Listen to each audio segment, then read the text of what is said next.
ఈ రోజు మనతో పాటు ప్రముఖ ఆధ్యాత్మికవేత్త, అలాగే లైఫ్ కోచ్, అలాగే ఆస్ట్రాలజర్ మనతో పాటు ఆర్బి సుధా గారు ఉన్నారు. వారితో మాట్లాడి మరిన్ని విషయాలు తెలుసుకునే ప్రయత్నం చేద్దాం.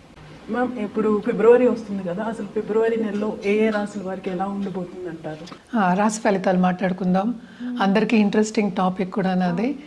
ఫస్ట్ రాశి ఫలితాలు మాట్లాడుకునే ముందు ఎప్పుడు మనం మాట్లాడుకునేది గోచారం మాట్లాడుకుంటాం. అందరికీ తెలుసు 12 రాశులు ఉంటాయి, అలాగే 12 భావాలు చెప్తాము, 27 నక్షత్రాలు, 9 గ్రహాలు. సో ఆ గ్రహాలు ఏంటంటే ఒక చోట ఉండవు. చాలామందికి డౌట్లే ఉంటాయి ఏంటంటే పుట్టినప్పుడు చాలా బాగుంది, ఇప్పుడు చాలా బాగాలేదు, అంటే పీరియడ్ మనకి మారుతూ ఉంటుంది, అంటే దశా సిస్టమ్ అంటే మన టైం మారుతూ ఉంటుందన్నమాట, దేని బట్టి మన నక్షత్రం బట్టి. అలాగే దీంట్లో ఏంటంటే ఇంకా చాలా ఉంటాయి, అంటే లగ్నం చూసుకోవాలి, నక్షత్రాలు చూసుకోవాలి, రాశి చూసుకోవాలి, తర్వాత మిగతా ప్లానెట్స్ కూడా చూసుకోవాలి. అంటే రాశి వారీగా మాట్లాడడం అంటే ఏంటంటే చంద్రుడు ఎక్కడున్నాడో దాన్ని రాశి అంటాం అనమాట. అంటే ఆ భావం కానీ ఆ హౌస్ కానీ, అంటే హౌస్ అని చెప్తూ ఉంటాం, 12 రాశులు అంటాం.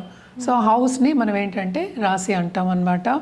సో రాశి నుంచి ఏంటంటే 9 గ్రహాలు ఎలా ఉన్నాయో చూడడం అనేది జరుగుతుంది. అలాగే సూర్యుడి నుంచి కూడా మనం చూస్తాము, అలాగే లగ్నం నుంచి కూడా చూస్తాము. వీటిని సుదర్శన చక్రం అని చెప్తూ ఉంటాం. దాంతోపాటు ఏంటంటే మనకి వింశోత్తరి దశా సిస్టమ్ పీరియడ్ ఎలా ఉంది అవి కూడా చూస్తూ ఉంటాం అన్నమాట. ఇవన్నీ చూసుకుంటేనే మనకు కరెక్ట్గా ఒక ప్రెడిక్షన్స్ అనేది ఇవ్వగలం. ఇదంతా ఎందుకు చెప్తున్నాను అంటే ఇప్పుడు రాశి వారీగా మనం మాట్లాడుకోవాలి. ఎందుకంటే మనకి జాతకం ఒక్కొక్కరిది డిఫరెంట్గా ఉంటుంది, అంటే ఒక రోజులోనే చాలా తేడాలు వచ్చేస్తూ ఉంటాయి. ఎందుకంటే లగ్నం మారుతూనే ఉంటుందన్నమాట. అంటే సూర్యోదయం బట్టి మనకి వస్తూ ఉంటాయి లగ్నాలు. సో ఈ లగ్నం ఉదయించే సూర్యుడు అంటాం, దాన్ని బట్టే జాతకం ఒక్క రోజులోనే చాలా మారుతాయి. సో జనరల్గా మనం మాట్లాడుకోవడం అంటే రాశి వారిగానే మాట్లాడుకోగలం, రాశి ఫలితాలే మాట్లాడుకుంటాం అనమాట. ఎందుకంటే మనం లాస్ట్ టైం చేసింది కూడా మనం కొంతమంది ఏం పెట్టారంటే అవును నాకు ఇది అవ్వట్లేదు, ఇది అయింది అంటే రాశి వారిగా మనం మాట్లాడుకునేది సింగిల్ పాయింట్. ఇవన్నీ చెప్పడం అందుకనమాట. సింగిల్ పాయింట్లో మాట్లాడుకున్నప్పుడు అదేంటంటే ఇట్ ఈస్ నాట్ నీ జాతక ప్రెడిక్షన్ కాదు, అది it's not a personal prediction, it is a general prediction. So general ప్రెడిక్షన్స్లో అంటే ఏంటంటే అన్నీ కరెక్ట్గా వస్తాయి, అన్నీ కరెక్ట్గా రాంగ్ అవుతాయి అని చెప్పడానికి ఉండదన్నమాట. అండ్ ఆల్సో రాశి వారీగా మాట్లాడుకున్నప్పుడు నేను చెప్పినట్టు ఒకే ఒక గ్రహం మనం చూస్తున్నాం, అంటే చంద్రుడు. ఏ రాశిలో ఉంటే రాశి అంటాం, అంటే ఏ హౌస్లో ఉంటే దాన్ని రాశి అంటాం అనమాట. సో జనరల్గా రాశి ఫలితాలు ఎప్పుడైనా మాట్లాడుకోవాలి అంటే గోచారం చూసుకుంటాం. గోచార రీత్యా ఈ నెల ఏమవుతుందో చూద్దాము. మనం ఎప్పుడు మాట్లాడుకునేది ఫస్ట్ శనిగ్రహం. శనిగ్రహం ప్రస్తుతం ఎక్కడున్నారంటే మీనరాశిలో ఉన్నారు. ఆయన కూడా ఏంటంటే డైరెక్ట్ మోషన్లో ఉన్నారు. సో తప్పక ఇంకా మీనరాశిలోనే ఆయన ఈ నెల అంతా ఉంటారు. మనం మాట్లాడుకునేది ఫిబ్రవరి రాశి ఫలితాలు. నెక్స్ట్ మనం మాట్లాడుకునేది జూపిటర్, అంటే గురుగ్రహం. గురు ఏంటంటే రిట్రోగ్రేషన్ వక్రించి ఉన్నారు, ఆయనేమో మిథునంలో ఉన్నారనమాట. రాహు కేతువులు ఎక్కడున్నాయంటే మనకి కుంభంలో రాహు, అలాగే కేతు ఏమో మనకి సింహంలో ఉన్నారనమాట. ఇవి కూడా ఈ నెల అంతా ఇక్కడే ఉంటాయి. మనం ముందు కూడా మాట్లాడుకున్నాం, కూటమి జరుగుంది అంటే ఏంటి ధనురాశిలో. ఇప్పుడు అదే కూటమి మనకి మకరంలో జరిగింది. అంటే జనవరి మనకి తెలుసు మకరానికి మనకి సన్ వెళ్ళారు, అంటే మకర సంక్రాంతి కూడా మనం సెలబ్రేట్ చేసుకున్నాము. అలాగే ఏంటంటే ఇప్పుడు సన్ మనకి కుంభానికి 13th ఫిబ్రవరి వెళ్తున్నారనమాట. అలాగే కుజుడు మనకి 23rd ఫిబ్రవరికి వెళ్తున్నారు, ఎక్కడికి మనకి కుంభానికి వెళ్తున్నారు. అలాగే మెర్కురీ అంటే బుధుడు 3rd ఫిబ్రవరికి కుంభానికి వెళ్తున్నారు. అలాగే శుక్రుడు 6th ఫిబ్రవరికి కుంభానికి వెళ్తున్నారు. సో కుంభంలో నేను చెప్పినట్టు మనకి మేజర్ గ్రహం అంటే రాహు గ్రహం ఉంది. అంటే మనం చూస్తున్నాం కూడా మనకి బయట చాలా ప్రపంచ యుద్ధాలు వస్తాయని, అన్ని రేట్లు ఎక్కువ అవడం కానీ, ఫారిన్ పాలసీస్ మారడం కానీ ఇవన్నీ కూడా జరుగుతున్నాయి. సో కొంతవరకు ఏంటంటే ఫారిన్ ట్రిప్స్ కానీ, ఫారిన్ లెట్స్ సే వెళ్ళాలి, అక్కడ సెటిల్ అవ్వాలి అనుకున్న వాళ్ళందరికీ కానీ, లేకపోతే అక్కడ ఉద్యోగం చేసిన వాళ్ళందరికీ కానీ, లేకపోతే బిజినెస్ చేసే అందరికీ కానీ మిశ్రమ ఫలితాలు, అలాగే గవర్నమెంట్ పాలసీస్ మీద ఆధారపడి ఉంటుందన్నమాట. సో కొంతవరకు కొన్ని రాసుల వారికి చాలా బాగుంది, కొన్ని రాసుల వారికి ఎప్పటిలాగే అంత బాగుండదు అని చెప్పడం జరుగుతోంది. అదొకటి కాకుండా అందరికీ ఏంటంటే శని వస్తే చాలా భయపడుతూ ఉంటారు. అంటే ఏలినాటి శని ఎవరెవరికి ఉందో అనేది ఫస్ట్ మాట్లాడుకుందాం.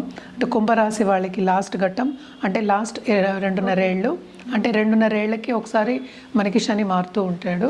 సో లాస్ట్ ఘట్టం ఇంకా 1 సంవత్సరంన్నర ఉందన్నమాట.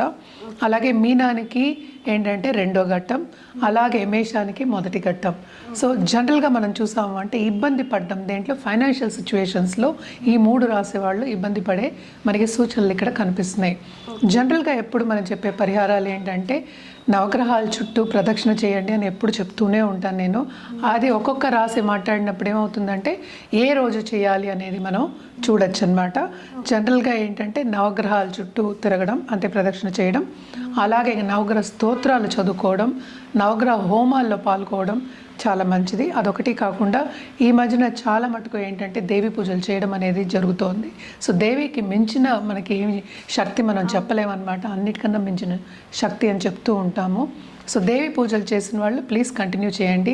And it is very good ఈ మంత్ చేయడం కూడా. అలాగే మనకి శివరాత్రి కూడా వస్తోంది. సో శివుడి గురించి కూడా మనం మాట్లాడుకోవాలి. సో 12 జ్యోతిర్లింగాలను వెళ్ళి దర్శించుకోవడం కానీ, అలాగే ఆధ్యాత్మికంగా గడపడం కానీ ఈ నెల చాలా మంచిది. ఎందుకనంటే శివరాత్రి రోజు అంటే మాస శివరాత్రి అంటే చతుర్దశి రోజు కూడా చాలా చాలా మంచిది. ఆ ఎనర్జీ అనేది ఏంటంటే సెల్ఫ్ హీలింగ్కి, సెల్ఫ్ ఇంప్రూవ్మెంట్కి, అలాగే ఏంటంటే మెడిటేషన్ చేయడానికి ఎనర్జీస్ అంటే ఏంటి మన ఎనర్జీస్ సరౌండింగ్ అస్ అంటే ఏంటి యూనివర్స్ ఎనర్జీస్ అనేవి సహకరిస్తాయి. చాలా పాజిటివ్ ఎనర్జీ ఉంటుంది. సో తప్పక ఏదైనా సరే మన శివరాత్రి పండగ కింద కాకుండా మనం ఏంటి self healing, self questioning, self improvement and also ఆధ్యాత్మికంగా గడపడానికి మనం చెప్తాం. అంటే ఏంటి పేషెన్స్గా ఉండడం, అలాగే సాలిట్యూడ్ సైలెంట్గా ఉండడం, సైలెన్స్లోనే మనం ఏంటి ధ్యానం చేసుకోవడం, ఇవన్నీ చెప్తూ ఉంటాం. అదంతా ఎందుకు మనం సరిదిద్దుకోవడానికి, మనకి ఏం కావాలో అని ఫస్ట్ తెలుసుకోవడానికి. అంటే ఏంటి మనం లోపల ఏముంది అంటే ఏంటి మనలో ఉన్న జీవుడికి ఏం కావాలి, మనకి ఏం కావాలి లైఫ్లో అని తెలుసుకోవడానికి అండ్ ఆల్సో ఆధ్యాత్మికంగా స్పిరిచువల్ గ్రోత్ ఉండడానికి చాలా మంచిది. అదే ఈరోజు కూడా ఏంటంటే ఉపదేశం తీసుకోవడం అనేది కూడా చాలా మంచిదన్నమాట. సో తప్పక ఉపదేశం తీసుకోండి. లేకపోతే రాత్రంతా జాగారం చేసి శివనామంతో జాగారం చేసి శివుని తలుచుకుంటూ తెల్లారగట్ట అంటే లేచి మళ్ళా మన కార్యక్రమం చేసుకోవడం అనేది చాలా మంచిదన్నమాట. అందుకనే ఈరోజు కూడా ఎక్కువ ఏంటంటే మన ప్రసాదాలు కూడా చెప్పాము. అండ్ ఆల్సో మనకి ఎక్కువ అంటే పండగ కింద మనం చెప్పాం, అంటే పెద్ద పండగ అన్నట్టు చెప్పాం. ఏదైనా సరే ఆధ్యాత్మికంగా చేసుకోవడం, మనకి మనం ఇంప్రూవ్ చేసుకోవడానికి చెప్తూ ఉంటాము.